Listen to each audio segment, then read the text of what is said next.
So Miniature Metroplex is a project that my classmate Abel Villalobos and I made for the tilt shift assignment. And for that project, we were supposed to go out and take a time lapse and then add a digital tilt shift to that footage.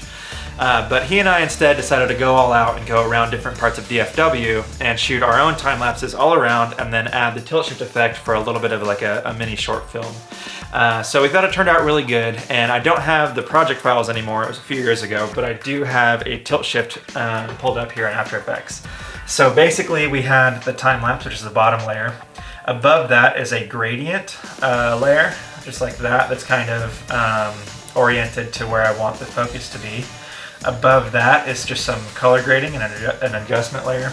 And then above that is the camera lens blur. The important part about this is that it's mapped to that gradient. Then we just have a vignette, and looks pretty good, like a tilt shift that you could get from a lens, but again, the assignment was in After Effects. So without further ado, here is Miniature Metroplex by myself and Abel Villalobos.